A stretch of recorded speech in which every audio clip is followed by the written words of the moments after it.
You know, that wasn't an All-Ireland winning performance. Probably should have won the game based on their second half performance. Is it a step too far to say it was the performance so far of the World Cup? Maybe not. OTB AM's performance rankings with Gillette. I'm scratching my head. That performances was just lacked that intensity.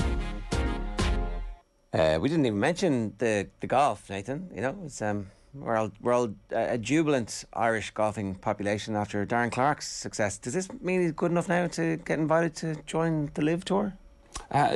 Word was that Darren Clarke turned down the opportunity to play on the Live Tour. I would have said man number one straight in, but maybe I underestimated Darren Clarke. So do you want to start on Ryder Cup captaincy / golf, or do you want to start in Galway in the red?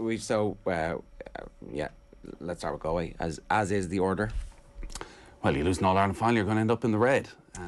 Did they not have the depth of Kerry, or were Kerry just more clinical in their substitutions, like to take off their two most experienced players in Paul Ganey and David Moore at half-time? I think you're outragging the substitutions. Like David Moore apparently had been sick and was not good in the first half, and Paul Ganey wasn't good in the first half, and so what are you going to do? Like, they picked those players. Those players could have been dropped in advance of the game. Like, you know, they had no choice. You still got to do it. These are experienced players, and I was listening to John Fogarty and Colm Keys on with Steve-O yesterday ahead of the game, and both of them were talking about Jack O'Connor, and one of Jack O'Connor's greatest traits is his in-game management and his ability to spot things and his ability to make these changes. He's done it consistently, and it did feel like Kerry were obviously under huge pressure, though probably relatively satisfied to be only a point behind at half-time, considering the amount of wides they kicked, and they hadn't really played that well, and you felt that Galway had unloaded on them.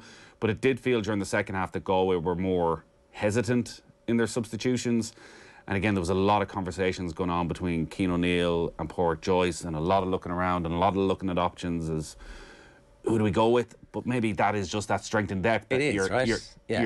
You're taking whoever it is, you're taking a chance and hoping that it's just their day, rather than knowing you have somebody on the bench and exactly what job they're going to do in that situation. Whereas you know exactly what you're getting from the two Spillans in particular, and there is a case like why didn't they start? You know, so look, I think that Galway can't be too annoyed, right? They're definitely annoyed about the free when the game is a draw game, and their player wins the ball and is coming out, and a handy free is given.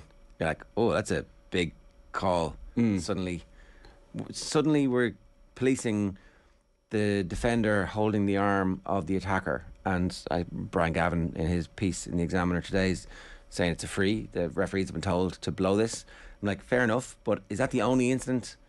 Well, that's probably why Port Joyce was frustrated, because even in that passage down in that corner around that time, there was a load of little incidents and a little bit of pushing and shoving, and it was scrappy. And if you don't blow for any of them, referees tend to just let it all go, and whoever comes out with the ball comes out with the ball, because otherwise you give the first one. You get the first little slip and the little push in the back that again isn't really a free because someone's off balance, and it's not that intentional. So to pick up there, and as Port Joyce said, it was a 2-point swing. Like, you know, Galway have all the momentum at the time. The crowd are up. Big turnover. It's a big turnover, and you give it to David Clifford, and you know he's going to kick it over the bar every single time. So it was a huge moment, and obviously Galway never score again from there. So it was a big moment, but it did feel that Kerry were probably going to have enough. And listen, Galway in a similar-ish situation to Kilkenny a week ago, where they gave it their all. They left it absolutely all out there, probably. But I think the difference and the big question mark is around Comer and how they couldn't get Comer into the game at any stage. Yeah. If they were going to win, they needed him to score a goal, really. And ultimately the difference between the teams is 4 points. Now, it's hard to know in those helter-skelter final few minutes. Like, Kerry could have scored a couple of goals, and maybe that's just their experience and game management is not risking the goal and not risking the momentum swing or the confidence that Galway are going to get if they miss it, because the two fisted points in the final 10 minutes are actually both really good goal opportunities. And maybe they score goals. I don't know. Like, maybe if you're a real killer instinct, and maybe next year they'll go for goal for those and they'll score those goals, and it's like a 18 to 16 points. And we're like, well, that seems like a fair reflection of the performance. So I don't think Galway can have too many complaints. No, there's the Conor Gleeson incident as well, when the Galway goalkeeper comes out and fouls, and could he have been black carded for that?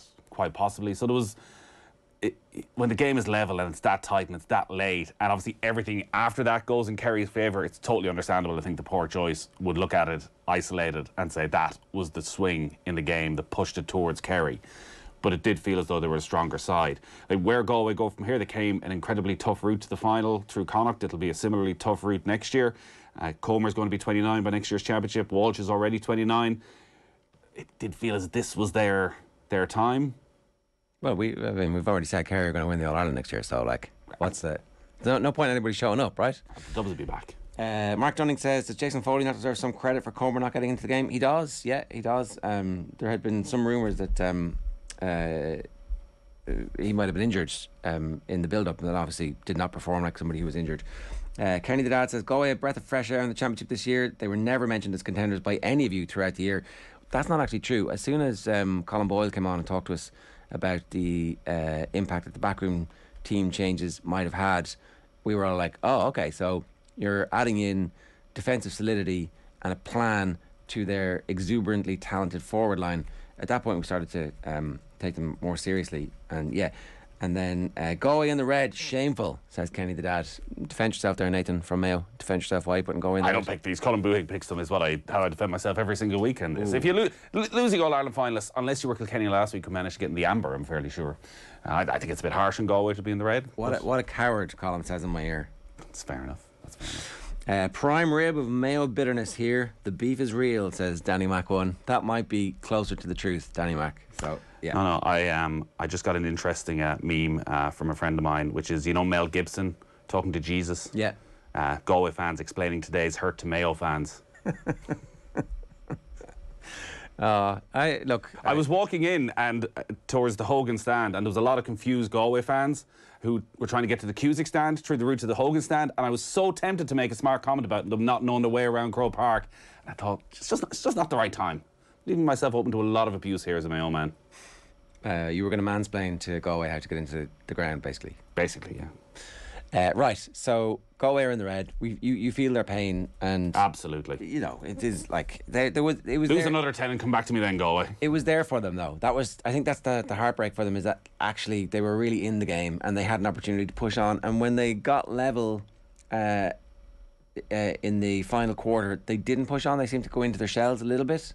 And I don't know if that is inexperience of being at this level, or if it's just them not being good enough, which is also possible. Or again, maybe it was the way Kerry set up, where suddenly Kerry again put 14 men back behind the ball, just left Clifford up there, and Galway, again, Comer drops out, so suddenly there's a lot of Galway players out around the 45, and they seem very happy to just keep ball, but then the couple of shots they had in goal went wide, and you've just spent 3 or 4 minutes with a lot of energy, almost because it's the last 5 minutes of an All-Ireland. There's a bit of panic when you have the ball at that stage, and they lacked that bit of composure, and maybe it was just that bit of energy in the last 10 minutes. But again, I don't think there's any great shame in any way with the way they lost the game yesterday. No, except that maybe they have unleashed the Kerry wave now, and they will be the new unstoppable juggernaut. We'll see.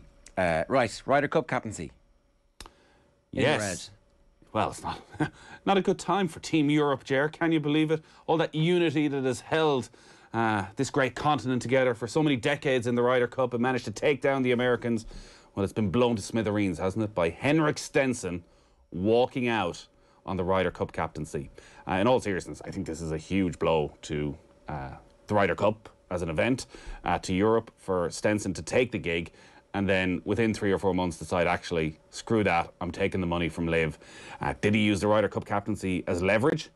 Quite possibly. Was Henrik Stenson worth 10 million back in February, and then he became Ryder Cup captain, and Henrik Stenson's suddenly worth 50 million? What period of time do they get the money over? How does this work? Does anybody know? There seems to be several different thoughts on this. So there was a rumour at one stage that the money you were getting in advance, so say a Charles Schwartzel got 20 million, that any winnings earned were held against that. So you got 20 million, but then Charles Schwartzel won the first event and he got 4 million.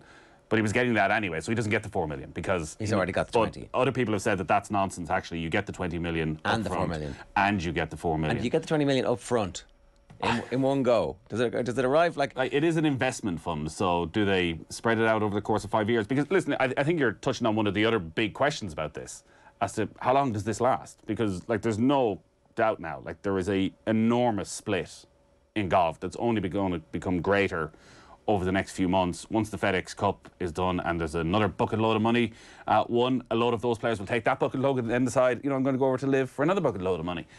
But is this a 3-year project, a 5-year project, a 10-year project, a 50-year project by the Saudi Investment Fund for golf? Or is it a case that in 5 years' time, they go, actually, how will we trick by Greg Norman? How do we just spend 10 billion on golf? Actually, let's move on to something else. Let's buy the New York Knicks and let's buy Manchester United and let's focus somewhere else. I don't know if you saw, there was a story in The Guardian, maybe it was on Friday. It was the amount of money that the oil and gas industry have made over the last 50 years. 3 billion a day profit every day for the last 50 years. When you accumulate it, is trillions and trillions and trillions and trillions. So the oil and gas industry has delivered $2.8 billion a day in pure profit for the last 50 years. So ultimately, they could spend a couple of billion on this, and it's really, you know. And they've already committed to spending a couple of billion on this. But at some stage, surely, somebody asks the question. No, it doesn't matter. I think it doesn't matter because they have so much of it. Is 20 million in Grey McDowell the best way of spending 20 million for us right now? No, but you know, it doesn't matter. That's the problem here, is that ultimately they can continue to spend money because they have so much of it, and it becomes devalued as a currency, literally, from their perspective. So you may as well give it away to Charles Schwartzel. I'm just interested in like, do they make you earn it? Like, what if you kind of take the 20 million and then back injury? Very difficult to pin down exactly. One of the something vertebrae is just a little bit, you know. Again, I think this is part of where nobody knows what will happen next, because so this year it's an 8-team event, and a lot of the lesser players, the Laurie Cantors of this world, it seems, are tied up to playing 3 or 4 of these events as part of their contract. They won't be in all 8, which gives them the wiggle room to bring in 3 or 4 big names, new big names for every tournament. But the world rankings are a huge issue. So the biggest problem Liv has at the moment are the world golf rankings. And an awful lot of the players by Augusta next year will have dropped out of the top 50 in the world and won't be eligible. Now, they have players like Sergio Garcia and Dustin Johnson who will get in anyways as former champions. But for a lot of the players, if they don't get over the world rankings issue, like Sergio Garcia will have played his last Open Championship. So, like, they're accepting that. But there's a feeling that because they own the Asian Tour, maybe the players will go and play in the Asian Tour to keep their world ranking points up. But then you're like, but you just told me you didn't want to play that much golf. You told me the whole reason for going here was because you missed your family. Yeah, you wanted to spend more time with them. But they lied. But now you're willing to travel around the world. Again, like, these guys wouldn't leave America for years to play any tournament. Yeah. Yet now they want to see the world. So everything that's been said is a load of nonsense. It's all about the money.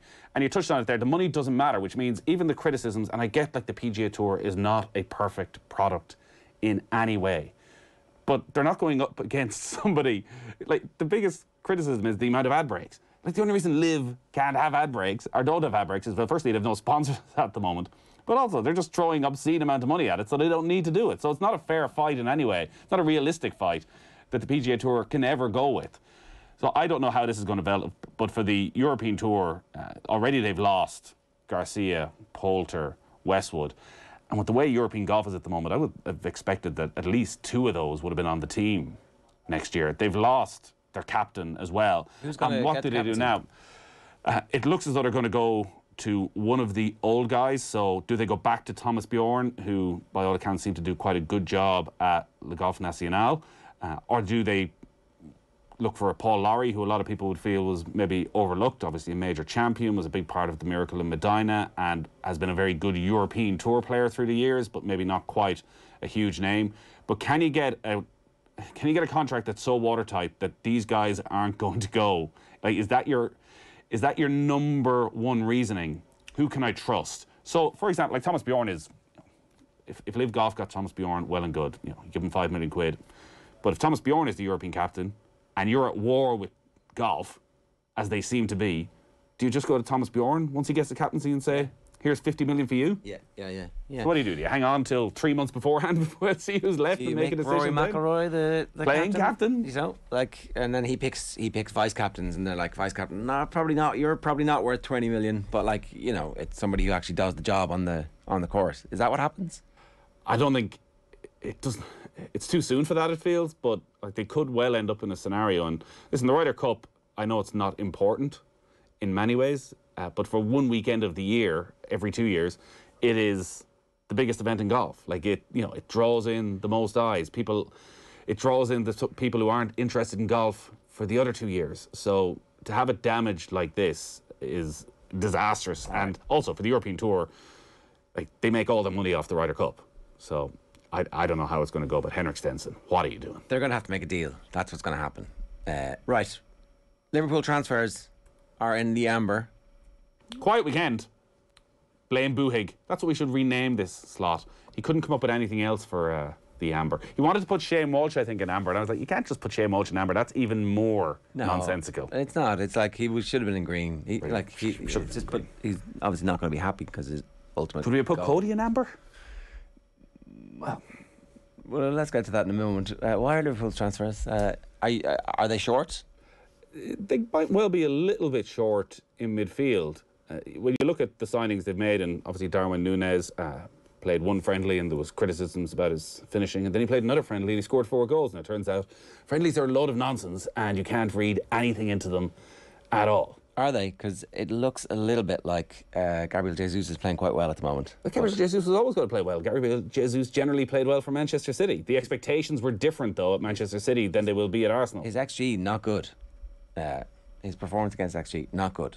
For Manchester City. Yeah. Jesus, you don't play that often for Manchester City. And also, he didn't always play as a central striker for Manchester City over the last couple of years. Like, they often stuck him out on the wing.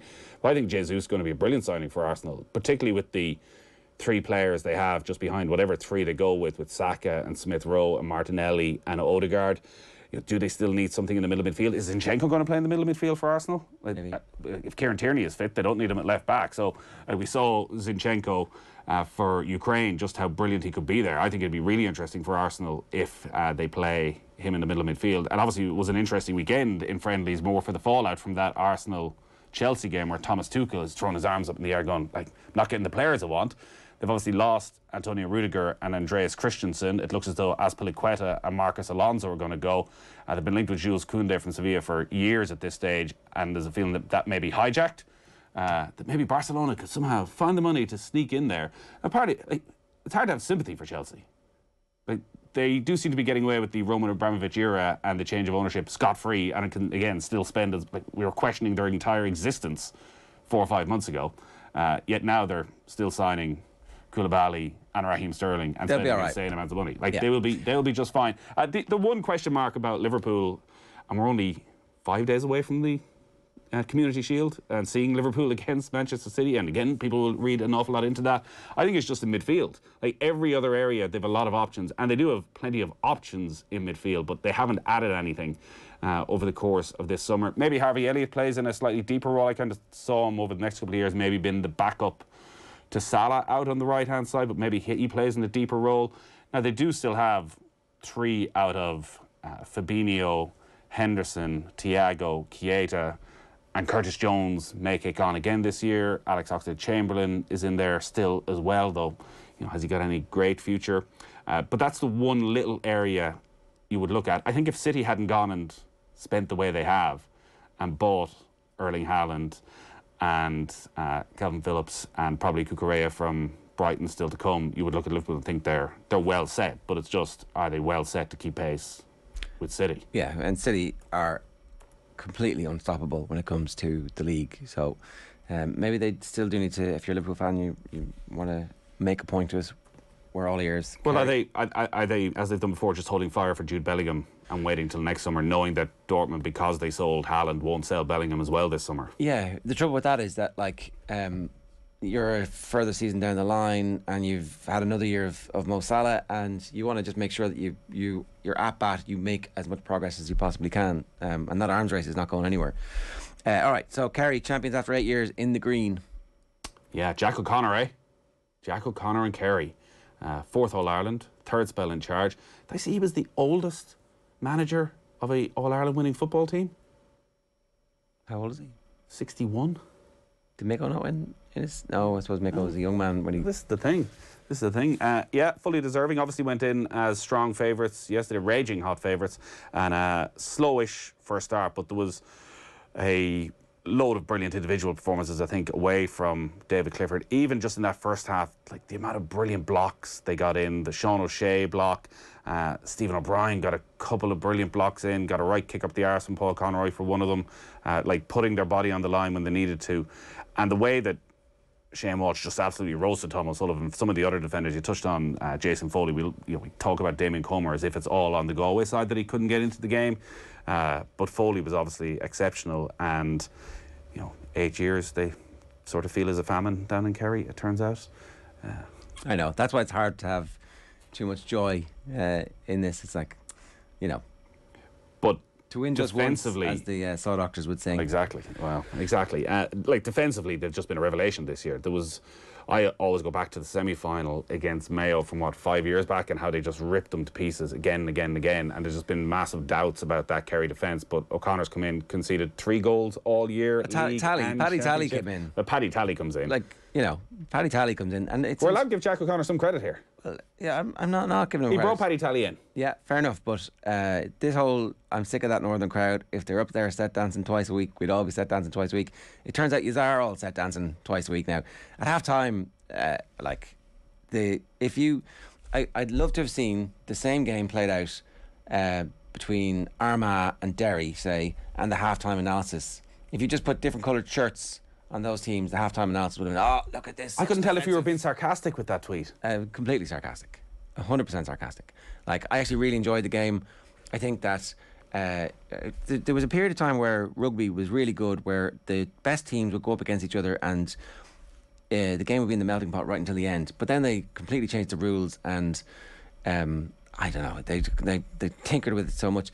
I fear that they're going to tinker with the rules of Gaelic football, because we're getting really good All-Ireland finals at the moment, where teams who are relatively close in standard are playing out close games, and it's very tense.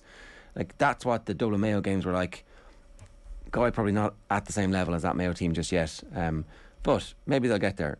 I thought the game was really good. It's just constantly being dismissed when a team plays defensive. It's like, oh, this is an abomination, this shouldn't be allowed, this is crap, why is the game no good, why are they trying to keep possession? It's like, well, because that's how you win games, and the job of the management team and the players is to win these games, and we need to stop looking for aesthetic pleasure. Well, there's different levels of quality as well. Donegal, the prime example on their journey under Jim McGuinness, that when they figured out the attacking side, suddenly it was absolutely brilliant to watch. Yes, they were very defensive, but both these sides have such attacking talent, even though they went back with, Kerry's case, 14 men behind, Galway 12, 13 men behind, because they had so much attacking talent when they came out with the ball, when they did win it back. I think you can put up with it a whole lot more, and you can't expect every team to have that attacking quality. So a lot of teams, when they're defensive, it's just when it goes up the other end of the pitch, they can't keep hold of it. They can't kick the quality of points that we saw yesterday, and it can be a little bit dour. But was there anything wrong with Kerry's game plan? If they lose yesterday, are we? Because I did feel, when I said to you during the semi-final against Dublin, God, if Kerry were to lose this, in the great traditions of Kerry football, to be sitting back against Dublin, and Dublin are clearly better than, with 14 men behind the ball, taking no risk and just leaving David Clifford up there, are we destroying them for that? Or is that actually the best game plan? Well, it turns out it was the best game plan. Yeah, well, I mean, if they lost an All-Ireland final where they're 4 to 6 point favourites, depending on where you're looking, that would have been a crisis, because they would again have failed to do what they were supposed to be doing. Owen was comparing them to Mayo in the semi-final at various stages, and yesterday again he dug up the previous one.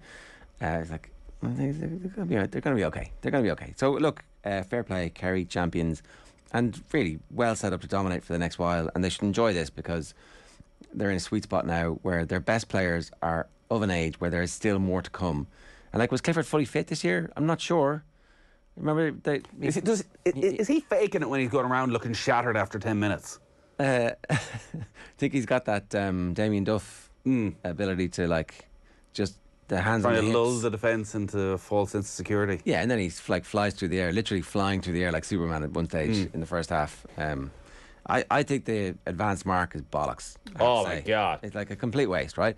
But when he does it, you're like, maybe you justify this rule just because you're doing that thing. But wouldn't it be much better, more exciting if he was then trying to do something else? Well, you know? the two yesterday, he probably wouldn't have been able to do a huge amount else. Like, they were, the reason the mark is there, like, he is head and shoulders above everyone with this obscene catch.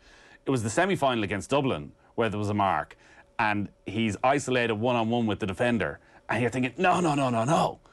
And it was a brilliant Kerry move to get it to him, and he gets around the defender and he smashed this in the back of the net. We're talking about one of the all-time great goals, but I'm sure he's under orders. You got to take the sensible option here. But like the two catches yesterday, I know again you can look at Sean Kelly and say, can you do a bit more? Can you step in front of him? But even the movement, even the movement, he makes 3 or 4 separate little sprints just to get out. And the thing is, when you're sitting in the stand, it's so easy to see where the ball is going. Like the second one, you're thinking there's no way he's getting this. When the ball leaves the foot of the player playing it in, there's no way he's getting anywhere near this. He's about 30 yards away, and the speed of him, it was... Like, we are all guilty already of just taking everything he does for granted. Okay, Brian Cody in green. Did he announce it on Saturday to overshadow the football final? Is that the peak hurling? That peak hurling people were at? Well, it was Wednesday that the first rumours started coming out. Yeah, at that stage, obviously. I think but David Hardy had said to us that he'd heard the previous year that he was going to go, that was going to be his last year, but he kept going, obviously, because he did think there was one chance to stop Limerick, and they nearly did it. Why now, though? Why now? Yeah, as he looked at Limerick and thought, actually, we gave absolutely everything out there. We played as well as we could, and we still couldn't beat them, and TJ Reid ain't getting any younger. Why now? Well, because he's had 24 years. I know. But next year could be the best one yet. Like, another chance to take down Limerick as they're going for 4 in a row. Like, they're going to equal your Grey Kilkenny team. Yeah. Don't let them do that. Henry's going to be back in the dugout again for Galway. Like, you're going to be the main man all year. Surely there's a bit of ego in there. Yeah, okay. So that's you're paying testimony to him now by saying why are you walking away? Don't leave us now. That's insane. Like 11 All-Irelands, 18 Leinster, 10 National Leagues, just the sheer longevity of it. Malachy Clerkin pointed out in the Irish Times today, he spent 2 days of his life doing post-match interviews. That's at a conservative estimate of 10 minutes per post-match interview. So he's probably spent a lot longer than that. So you can understand why he wants to get the hell out of here. But I was talking to a Kilkenny man last night who was 48, and he said, literally half my life this man has been, there for all of the big games that I remember. And so when you think about what it actually means to Kilkenny people, the broader kind of context of, like, is he the greatest GA man of all time? More than likely, right? More than likely. And you can make that case. And obviously, the unsavoury element with Shefflin this year, people will, I think, get over that in time.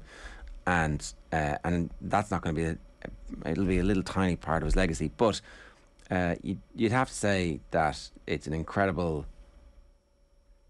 quality of achievement. The one thing is that they had great hurlers, and to be able to get the great hurlers to continue to play for you in the style that he did is really remarkable. And again, it's like that whole style of management, I think, is dissipating.